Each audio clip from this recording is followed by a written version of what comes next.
Hei, mani sauc Viktors, un šai video es jums izstāstīšu par tādu svarīgu lietu, kā sadaļu HTML dokumenta sadaļu head. Tas ir viss, kas atrodies starp šitiem diviem teigiem head un aizverošais head. Un tā, ko es esmu izdarījis? Esmu sagatavojis piemēru, reālus piemērus. Un tā, pirmais, tas ir no salīdzini lapas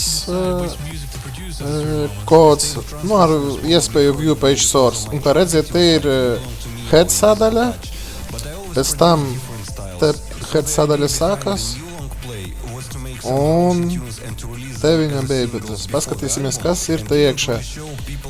Pirmkārt, norādīta HTML versija, kura tiek izmantota. Te tiek izmantot, parādīts, kāds kodējums tiek izmantots dokumentam. Šobrīd parasti ir UTF-8, un tas lielāko daļu valodu atbalsta latviešu un krievu arī. Bet šeit ir norāde, ka latviešu valodā būs contents, saturs. Kas vēl tāds svarīgs? Svarīgs ir meta tags, jo te ir, kad meklētāji, piemēram, cilvēks ieraksta kaut ko līdzīgu, kas ir te descriptionā, tad tur būs meklēšanā arī parādīsies šitas links, lapa. Pēc tam keywords, pēc kuriem atslēgas vārdiem var atrast šitos weblapu internetā. Te vēl arī noderīgs ir links shortcut icon, ko tas nozīmē, ka jūsu weblapai, redziet, ir šita ikoniņa, un šitas parametrs arī uz to norāda.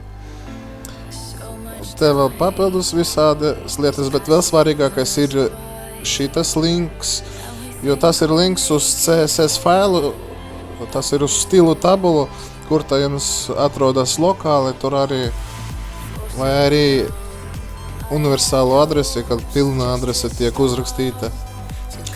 Pēc tam var iebūvēt arī head sadaļā skriptus, parasti tie ir JavaScripti, un te arī ir skripts. Un vēl viens piemērs ir no Delphi LV, arī es uztaisīju view page source, un, lai apskatīties. Un ko mēs te redzam? Te mēs redzam doctypu, ka te ir HTML 5. versija, pati jaunākā, un tā vēl ir izstrādes procesā.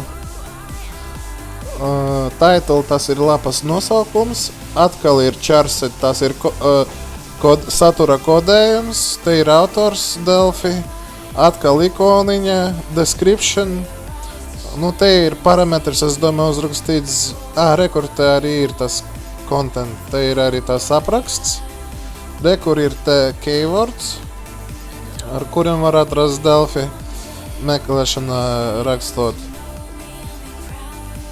Kas vēl te tāds ir interesants?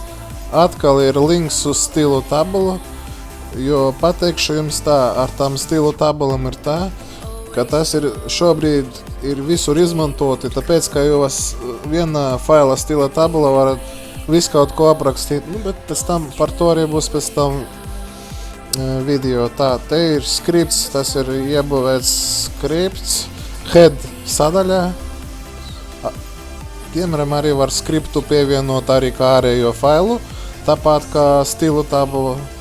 Rekur var arī iekšā ierakstīt dažas skriptus, kā mēs redzam, te ir ierakstīti. Kas vēl te tāds?